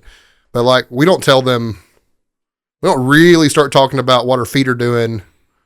We don't really start talking about torque applied in your hips, what our elbows are doing, stuff like that, like the first fucking 2 weeks that people are in there. You know what I mean? Like, and I think this, like the better we become at powerlifting, the more finite the cues become. Yep. Like the things that me and you fix are drastically different from what someone brand new are fixing. With the exception of maybe if you're self-taught and just developed a bad habit along the way and you happen to be really strong and it needs to be fixed. Most of the time, somebody that's been in the gym as long as me and you have aren't getting the same cues as someone that's been in the gym 6 months. Yeah. So like cues are additive. So like, it's just really, can you do a movement safely? Yeah. Can we do it safe? Can we get the basic movement down to where the cues can be additive? Like basically preparing you for actual cueing into a proper squat, basically. Can we squat first? We need to know that first and foremost, and then it can be additive. And that's the same of use a squat because it's an easy example, but that's true of any movement we do. But most people don't have that, so I would just encourage you again, if you're new, not let this conversation discourage you. We're not being judgmental. Ask people. It's important though to prevent that spread of misinformation to ask the right people. Even trainers. I've seen the kind of people that gyms hire as trainers. Yeah. They have been coworkers. They have been peers, colleagues before. I wouldn't let them coach anybody. Yeah. But like, and it's also really, really hard to separate this misinformation. So I think what I want to do now to wrap up is maybe give people some resources to find quality information, so that they're, one, not discouraged by this conversation, and two, they have good resources to look at. So my favorite, first and foremost, you're probably going here too, when it comes to most technical things and most opinions about range of motion philosophies, which is what this conversation about, is probably going to be RP. Yeah. RP, Dr. Mike. Renaissance periodization, in its full, is a great place to start. I'm actually pulling up because I would also say Joe Sullivan is a great Joe Sullivan is Joe is going to have a very, very practical, it depends answer for a lot of this stuff too. Yeah. I know that because I hear him talk about it that way. Joe's a great one. Squat University is really a great one. They have had some things before in the past where it wasn't 100% agreement. I wasn't 100% aligned with them. Right. But in general, really, really good. Some more Juggernaut. If you're a power lifter, Juggernaut has always been a staple in the things that we lean on. Believe it or not, in terms of movement standard, the foundational movements in CrossFit, movement standards are really, really high. You can use the CrossFit website for some movement standards. You probably don't want to use them for a fucking pull-up. Yeah, definitely. And they kept their bench presses too somehow, so you probably don't want to use them for a bench press. They believe hips up can count. Right. Okay. Well, yeah, that's I make fun of them and say they kept their bench presses, but that's your hips should stay down. But yeah, I mean, there's a lot of like quality. There's a lot of quality feedback you can find in terms of range of motion and proper range of motion on things. I can't find the other guy I was looking for, but Dr. Milo Wolf is another one. He's a colleague of Dr. Mike, very intelligent. He does actively do exercise science research. The hypertrophy guy, I'm trying to think of his name. Hypertrophy coach? Yeah, what's his name? Joe Bennett. Joe Bennett, awesome coach. If you're leaning bodybuilding, bodybuilding or more general fitness in general, you're probably he's probably the best resource for you if you're not looking to do what me and Nathan do. Mm-hmm. If you're not looking to be a strength athlete, if you just want to build muscle and look good, Joe Bennett's probably pretty high on the list of people to follow. Yeah. Trying to think about another RP guy, but Jared Feather is another great one. There's plenty of good bodybuilding pros, believe it or not. Fucking help me out.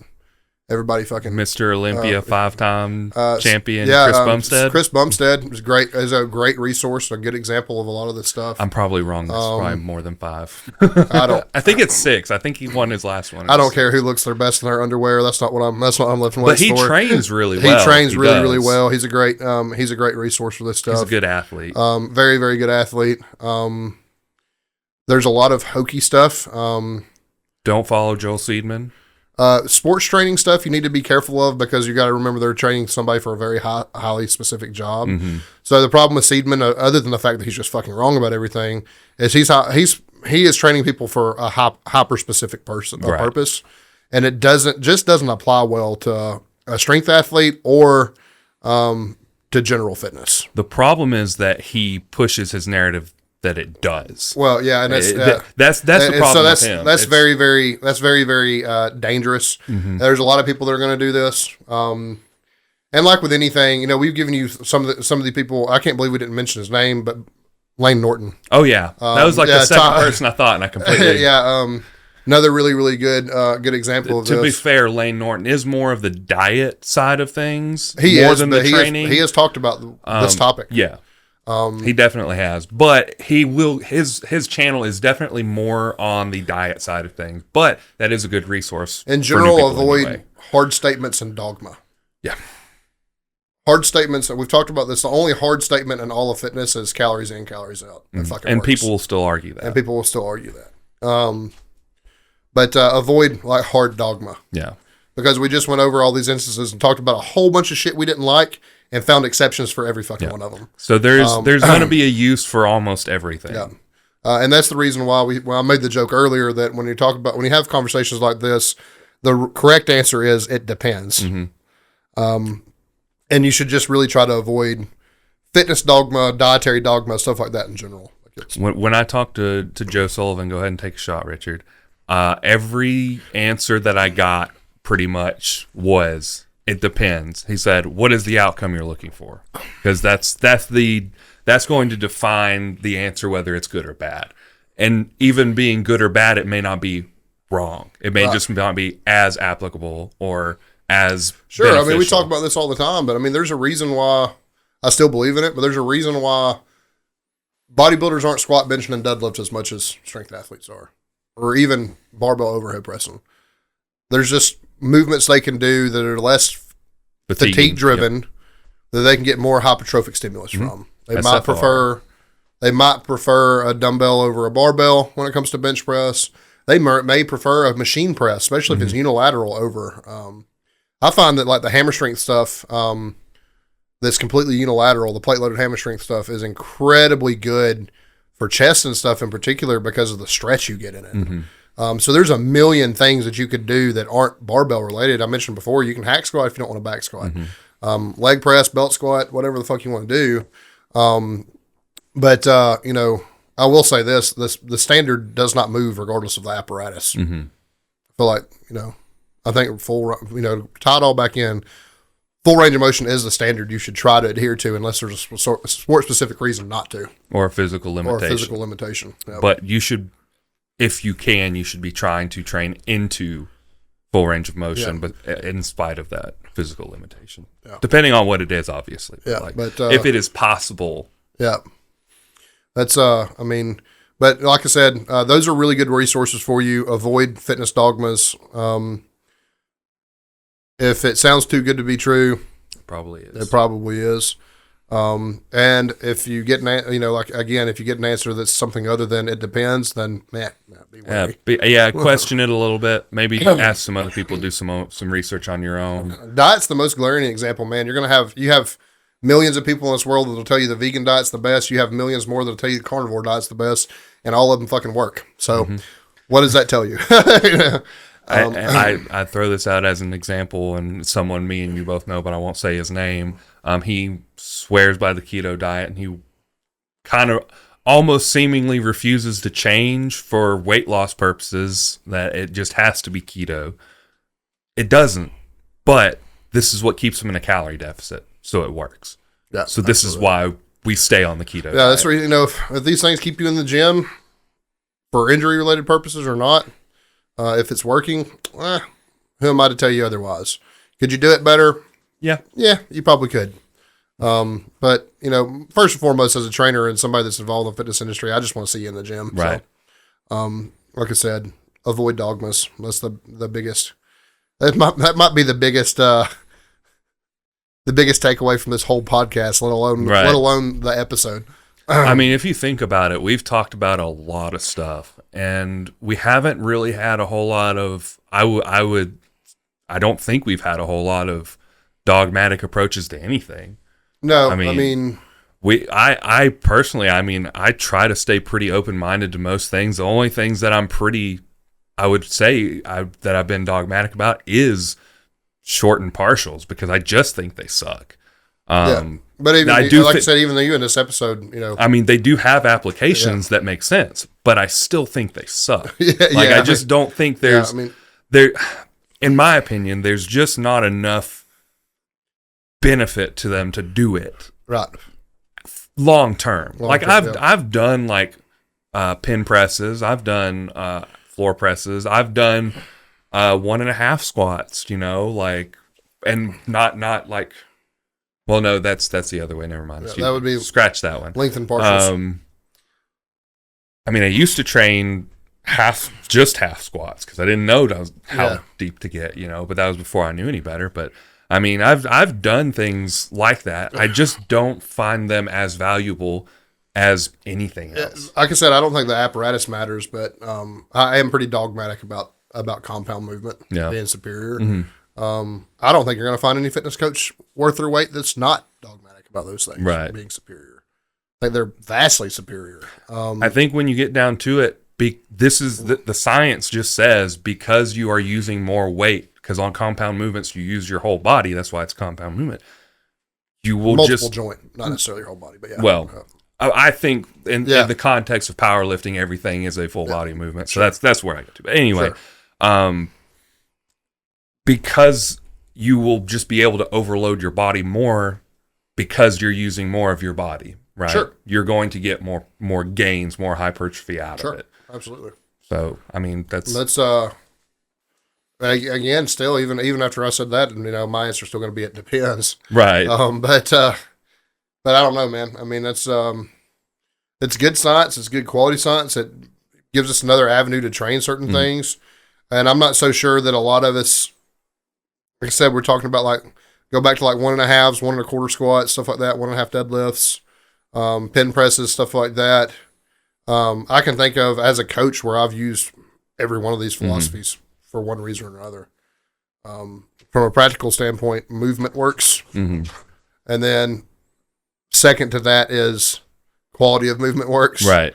And I don't necessarily like that, but it's a fact, doing something's better than doing nothing, I guess, and there's no denying that. So it depends. It depends. What's your goal? Yep. It depends. But you got a dad joke for us? Yeah, I got dad jokes. I always got dad jokes. I actually saved, I remember going through and I saw one that was like multiple different slides on one post, and I was like, all of these are great. I'm going to use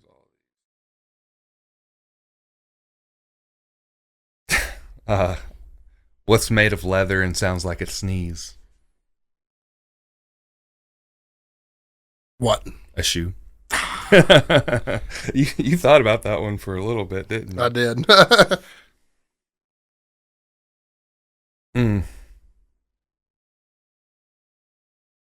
Oh, you said that one the other day. So we're getting into stuff that we've talked about before. That's the problem with some of this. Oh, I think I said that one yesterday. Oh man, did I not save any new ones? You didn't. No. Man, how are you the guy behind this? Oh no.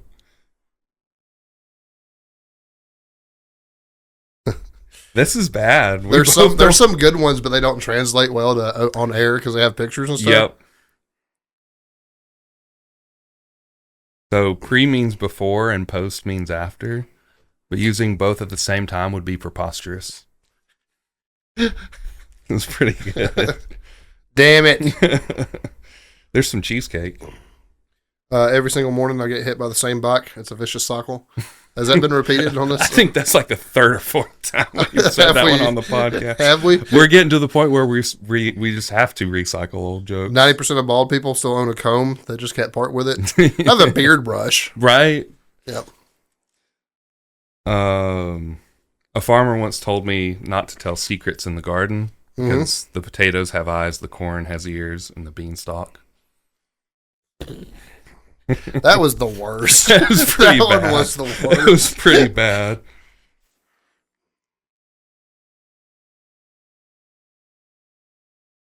I'm getting some rough ones. I think it's about time. Why are there Pop-Tarts but no Mom-Tarts?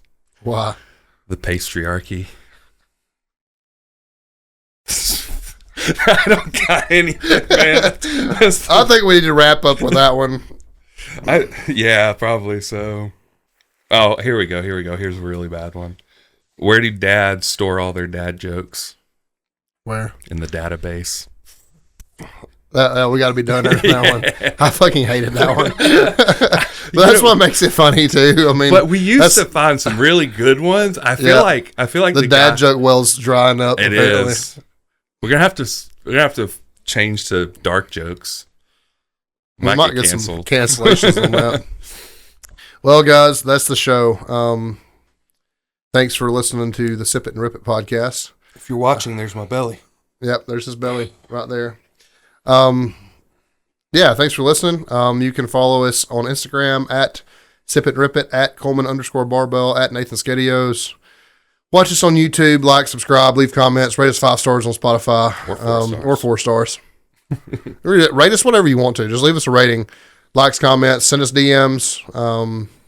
Tell us we're great. Tell us we suck. Whatever you want to say.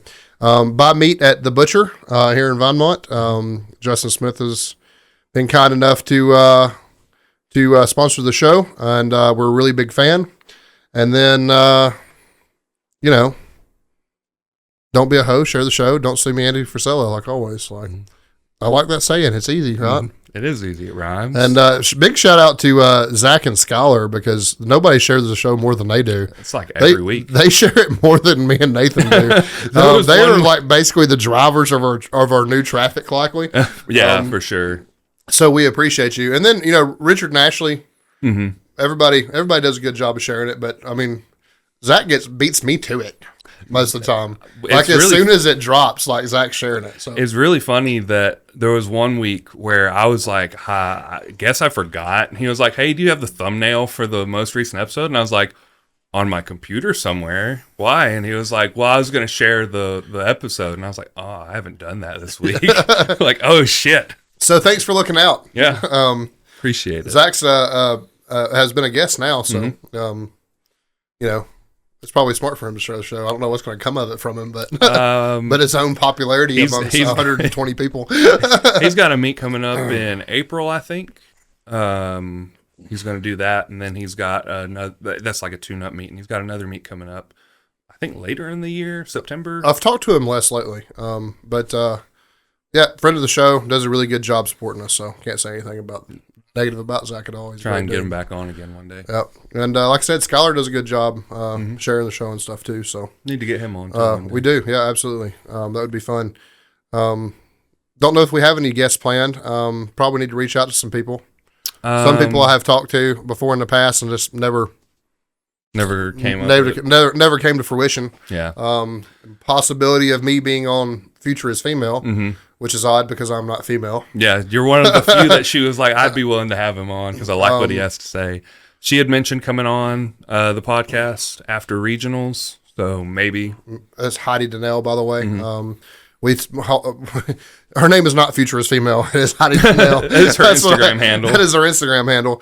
But yeah, awesome person, peer of ours, Alabama State Meet Director. So, pretty important person to us, I would say. Yeah. Also a very, very large and positive influence. She has a pretty good reach in the sport. So, very kind, very, very kind person. Yep. Lots of great things to say. But if you have any guest ideas, maybe you can send them our way. It could be you. It could be somebody else. It could be fucking Big Bird. Don't know how we're gonna get a hold of him. Jim Henson might have a problem with that, but I've heard some people mention Andrea. She would be cool to have on here. Andrea would be cool to have on. I think it's a drive for her, but I think we could do it remotely. Yeah, that's fine.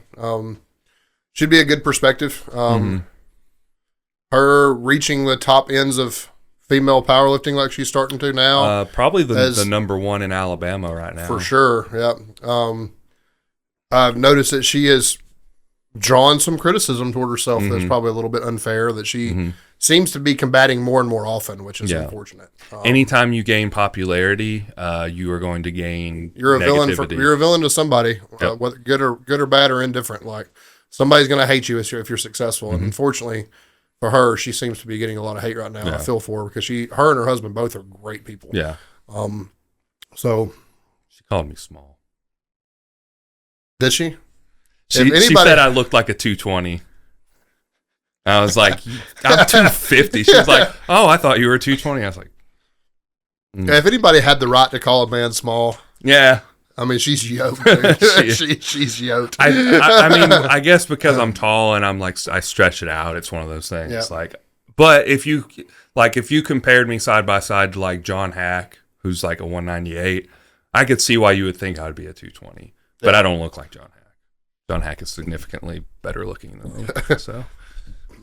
Yeah, well, we've done everything. We've got the John Hack dick riding out of the way to the end of the episode. Is he still the greatest of all time in your book? As far as powerlifting goes, I mean, it's in terms of racking up victories. He's got to be, right. Yeah, I mean, he's won more competitions than some people have competed in. So, did you see the? I think Pro Raw or somebody posted a video of him competing at IPF and like won it with like I think his last deadlift was like 330 kilograms. Mm-hmm. And I'm like, God damn, that guy pulls 400 plus now. Right. Like, if you ever want to look at what gear does for the best of the best upper echelon of the sport, natty versus not. Look at John Hack.